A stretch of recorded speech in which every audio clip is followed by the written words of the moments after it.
김경, 누구 구하려고 자폭을 했느냐? 이재명도 수사 대상이다. 공천 뇌물 관련한 이야기입니다. 일단 민주당 안에서 지금 그 폭발한 공천 뇌물 파동, 이거를 진짜 수사를 하면은 이재명도 수사 대상입니다. 수사 받아야죠. 소추는 못하더라도, 기소를 못하더라도 수사 받아야죠.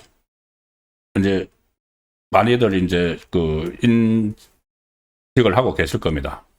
공천 뇌물 두 가지인데 간략하게 이제 핵심만 말씀드리면, 하나는 이 김병기가 김병기의 서울 동작구 구의원 2명이 돈을 1,000만 원, 2,000만 원 줬다가 받았다. 서로 이제 관계가 나빠지고 나서 받았다. 공천 뇌물.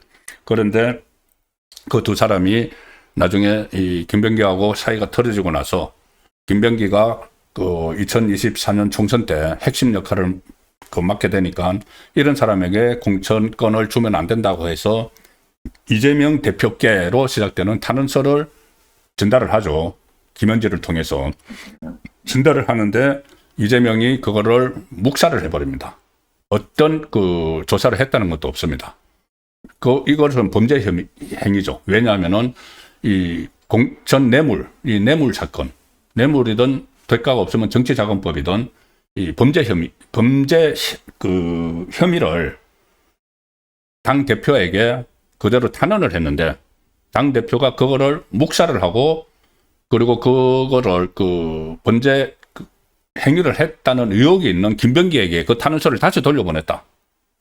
그럼 이것도 범죄 행위죠. 수사 대상이 되는 겁니다.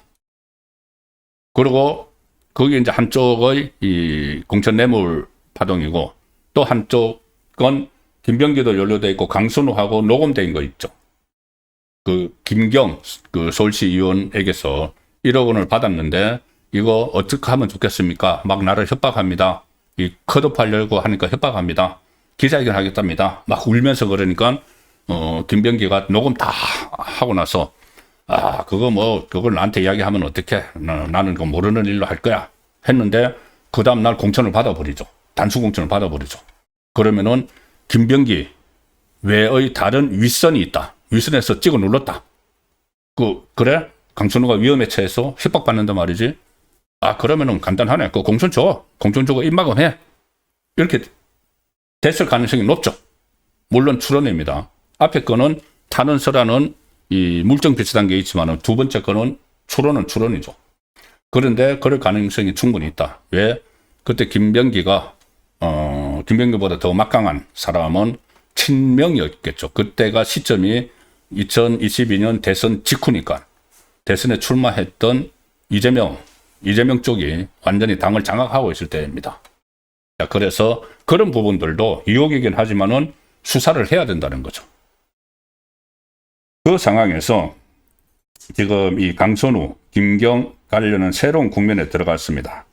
김경이 1억 원 줬다고 실토를 했는데 입장이 서로 좀 또 다릅니다. 강선우가 그때 다들 들었었죠. 눈물을 흘리면서 김병기에게 저 좀 살려주세요 했는데 그 내용도 전부 다 거짓말이었습니다.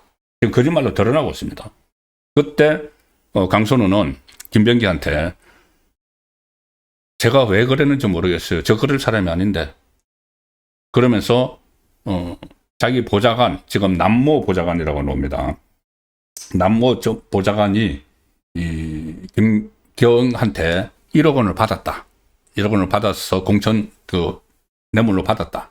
그런데 내가 그거를 돌려주라고 했다. 자기가 받은 게 아니고 보좌관이 받았다. 그건 돌려주라고 했다. 그래서 반환했다. 이렇게 했죠. 그런데 갑자기 김경이 무슨 소리야? 그 앞뒤가 안 맞, 그 거짓말 하지 마. 하면서 경찰에 자수서를 제출을 하고 어제 경찰에서 수사를 받으면서 다른 말을 했습니다. 무슨 이야기를 했느냐? 남모 전 보좌관이 돈을 달라고 해서 공천 줄 테니까 돈 달라고 해서 먼저 돈을 달라고 했다는 겁니다. 이 사람들은 먼저 돈을 달라고 하는 것 같습니다. 김병기 구의원들도 김병기 배우자가 돈을 먼저 달라고 했다고 했죠. 그래서 뇌물이라고 하는 거죠. 김경은 남모 전 사무국장, 전 보좌관 겸 사무국장입니다. 보좌관 요청으로 1억 원을 준비해서 그 세 명이 이제 만나서 그 강순호하고 김경하고 남보좌관하고 카페에서 만나서 남보좌관이 서울적 이제 자리를 비켜줬을 때 강순호에게 1억 원을 줬다. 직접 줬다. 강순호는 자기는 받은 적 없다고 보좌관을 받았다고 했죠. 근데 김경은 무슨 소리야? 강순호 당신에게 1억 원 줬잖아. 세 명이서 만났는데 달라고 해서 보좌관을 통해서 달라고 해서 그거 주겠다고 만났는데 뭐 그 있는 데서 하면은 좀 멋쩍으니까는 보좌관의 자리를 쓱 피해주고 그 자리에서 줬다. 그 다음에 그렇게 그 이야기를 하는데 남 보좌관은 또 뭐라고 하냐? 나는 돈을 주고받는 과정에는 관여한 바 없어요. 당연히 이제 자리를 피했으니까. 그런데 나중에 자리가 끝나고 나서 카페에서 세 명 자리가 끝나고 나서 강순호가 내용물이 뭔지 모르는 물건을 이거 저기 차에 실어 이렇게 해서 그거 그냥 차에 실은 것밖에 없어요. 그 돈인지 뭔지 나는 몰라요. 이렇게 빠집니다. 이렇게 빠지는데 강순호는 자기가 돈을 직접 받지 않았고 모든 사실은 그 보좌관 보고를 받고야 뒤늦게 알았다. 이렇게 지금 이야기를 하고 있죠. 그런데 이거를 규명을 해야 되는 게 경찰인데 경찰은 아예 그냥 미국으로 뭐 김경이 나갔다 오고 하는데도 아무런 조치를 취하지 않았습니다. 그리고 뒤늦게 이제 뭐 수사를 한다고 하니까 그러니까 이제 특검 이야기가 나오고 이 국민의힘에서 장동영 대표가 특검으로 해야 된다고 해서 단식을 하고 있는 상황인데 자, 어쨌든 여기서 이제 생기는 의문점이 뭐냐 하면은 아니 왜 김경은 자기가 미국 가서 물증 다 없애고 다 하고 나서 이제 그 버티면 될 텐데 뭐 돈 많으니까는 정관 그 여우받는 변호사들 다 선임을 해가지고 버텨서 그 재판을 하면 될 텐데 왜 실토를 했을까? 내가 돈 직접 줬다고 강순호에게 직접 줬다고 왜 실토를 했을까? 그 부분이 이제 또 하나의 규명을 해야 되는 거죠. 그것이 특검을 해야 됩니다. 크게 보면 이제 두 가지를 생각할 수가 있는데 하나는 본인과 관련된 다른 가지를 다 쳐내는 거죠. 김경이 이것뿐이 수도 있겠지만 이것뿐이겠습니까? 왜냐하면 김경이 제일 처음에 서울시 의원이 된 것은 동대문에서 그 안규백 지금 국방부 장관 하는 안규백 국회의원이죠. 민주당 동대문에서 안규백의 공천으로 비례대표로 됐습니다. 그러니까 동대문에서 한번 이렇게 활동이 있었죠. 그 다음에 여기저기 이제 비례대표만 한 분밖에 못하니까는 지역구로 또 시의원을 하려고 찾아다니는 데가 가다가 딱 이렇게 그 마주친 데가 소리 이제 저기 죽이 맞은 데가 강서구죠. 그래서 강순호에게 1억을 줬죠. 그리고 그러면 이제 동대문 강서구가 있죠. 그 다음에 또 하나는 이 영등포입니다. 영등포 구청장이 이제 나가려고 김민석 그 영등포 국회의원이기도 한 김민석 국무총리 그때 뭐 김민석을 서울시장으로 하기 위해서 뭐 종교단체 불교 종교단체 뭐 3,000명을 입당을 시키고 거기에 뭐 당비를 대납해주기로 했다 이런 것도 있었죠. 그러면 이렇게 여러 단계를 거치면서 정치를 하려고 그렇게 하는 과정에서 다른 그 공천과 관련한 이런 의혹들도 굉장히 많겠죠. 그래서 그것들을 그냥 묻어버리기 위해서 이제 큰 건 하나, 드러난 거 하나, 뭐 경찰이 수사하면은 대충 하다가 이제 봐줄 것 같기도 하고 하니까는 실토를 했다. 이렇게 보는 수가 있고 또 하나는 윗선을 감추기 위해서죠. 윗선. 이게 좀 전에 말씀드린 것처럼 1호 그러니까는 공천을 자기에게 안 줬으면은 폭로하겠다고 협박을 했는데 강선우를 공천을 줬지 않습니까? 줬는데 그러면 누가 줬느냐? 그 다음날 공천 확정하는 날 간사였던 서울시 공천관리위원회 간사였던 김병기는 그냥 불참해버렸습니다. 그러니까 나 관여하지 않겠다고 불참을 한 거죠. 그러는 사이에 강선우가 공천 줘야 된다고 해서 그때 공천관리위원장은 그냥 대학 교수였고 사회 비슷하게 보는 그래서 그대로 통과시켜서 공천이 됐죠. 그렇다면 누군가 김병기보다 더 센 쪽에서 눌렀다는 이야기죠. 공천 줘. 그게 누굴까? 그래서 그 윗선을 보호하기 위해서 그냥 1억 원 그냥 줬다 해서 그걸로 끝내고 이제 그 재판으로 가자. 다른 건 이제 더 이상 수사하지 못하게. 그 차원이 아닌가 하는 분석이 나오고 있습니다. 조선일보에 오늘 한 그 유력 법조인이 이런 이야기를 했습니다. 이 강선우 1억, 김경이 강선우 1억 원은 깔끔하게 인정을 하면서 휴대폰과 컴퓨터 내용을 다 지워버린 것을 보면은 본인의 어떤 경험칙에서 말을 하겠죠. 감춰야 할 내용이 더 있는 것 아닌지 의심스럽다. 감춰야 될 것이 더 있으니까는 일단 깔끔하게 다른 거 다 지워버리고, 다른 거 다 지우고 깔끔하게 그래 1억 원 받았어. 이걸로 재판하자. 그거 한 거다. 감춰야 할 내용이 자기 다른 것과도 연결됐을 수가 있고 윗선일 수도 있죠. 그래서 이런 부분들을 다 조사를 하면은 결국은 수사를 받아야 할 사람 중에 이재명이 들어가는 겁니다. 이재명. 그런데 이재명은 지금 이 수사받아야 할 사람인데 지방선거에 개입하느라고 정신이 팔려 있습니다. 오늘 뭐 이런 발표도 나왔습니다. 참 대구 경북, 제가 영남일보 서울본부장으로 있었으니까는, 영남일보 기자로 오래 있었으니까는 대구 경북 통합론이 나오는 게 굉장히 오래됐습니다. 그런데 강력 그 체제를 갖춰서 경쟁력을 확보를 해야 된다 해서 대구 경북 통합론 지금도 논의가 되고 있죠. 그런데 진전이 안 됩니다.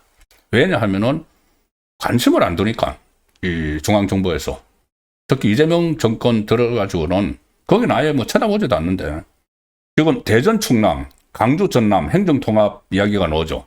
그거를 위해서 4년 동안 각각 20조 원씩 40조 원을 지원한다.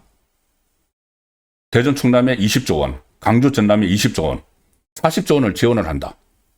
아주 이게 통 큰 겁니까? 이게 다 선거용이죠.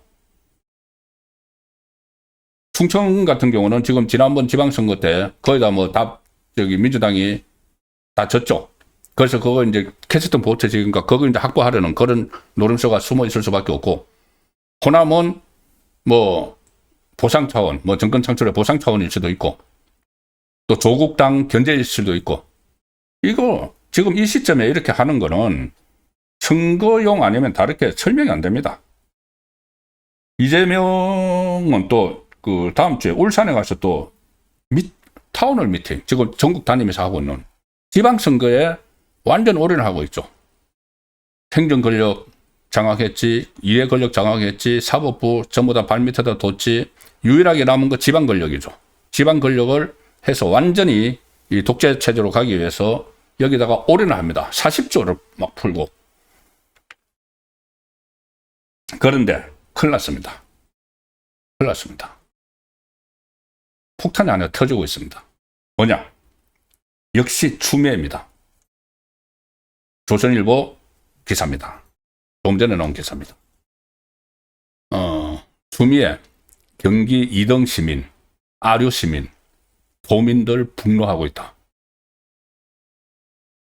자, 이 민주당 추미애, 지금 경기도 쪽으로 가서 국회의원하고 지금 경기도지사 출마하려고 하고 있죠.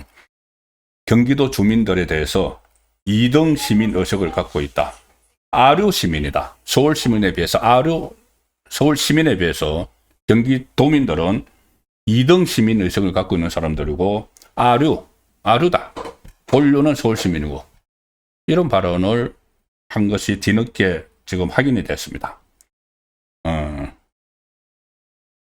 자, MBN 시사 프로그램 정운갑의 집중 분석에 지난 11일 날 출연을 해서 한 말이 지금 이제 난리가 났는데, 6월 지방선거 때 경기도지사 출마를 할 것이냐, 이 진행자가 그렇게 물어보니까 추미애가 고개를 끄덕이면서 마음의 준비는 단단히 하고 있다고 답을 합니다. 그러고 나서 지금까지 경기도의 정체성이 부족했다. 서울 중심으로 일자리가 있고 교육도 서울이다 보니까 서울에서 경쟁에 뒤처지면 경기도로 이전하는구나. 서울에서 경쟁에서 뒤처지면은 경기도로 이전을 하는구나. 그런 2등 시민의식이 있다.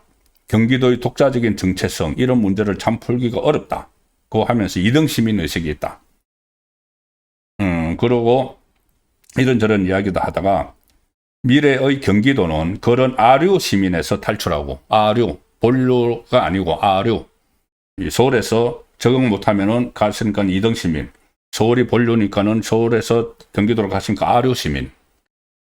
아류 시민에서 탈출하고 경기도만의 정체성, 문화, 교육, 교통 여러 면에서 1등 경기도를 한번 만들어 보고 싶다고 말을 했습니다. 그러니까 추미애 쪽에서는 1등 시민을, 경기도 시민을 만들기 위해서 내가 출마를 하는데 지금은 2등 시민이다.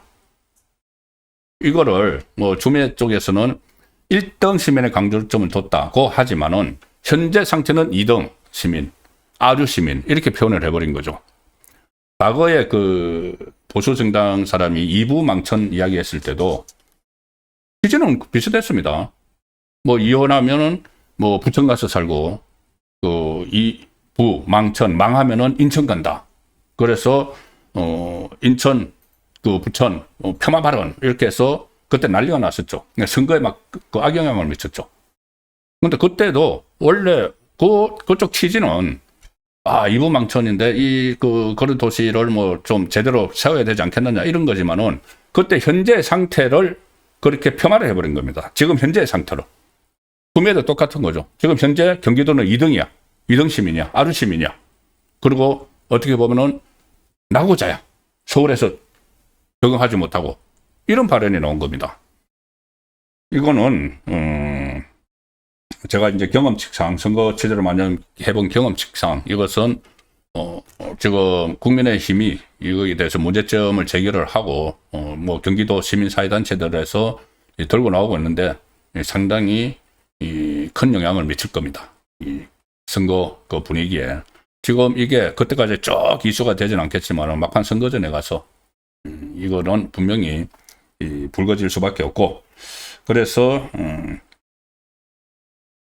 국민의힘이 그때 대변인 논평을 내서 경기지사를 노린다는 정치인이 자신을 지지해준 도민에게 2등 시민 운운하는 것 자체가 자격 미달이다. 심지어 추미애하고 그 공천 경쟁자죠. 김병주까지도 경기도는 이미 1등이다. 이제 그 가치를 제대로 대접받게 할 차례다.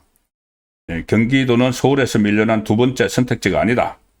서울의 그림자도 대안도 아니다 하면서 추미애 말에 이제 반박을 하는 그런 상황이어서 그 파장이 상당히 가고, 지금 이재명이 지방선거에 모든 것을 올인하고 있지만은 제2의 이부망천 파동이 일어나고 있다고 볼 수가 있습니다.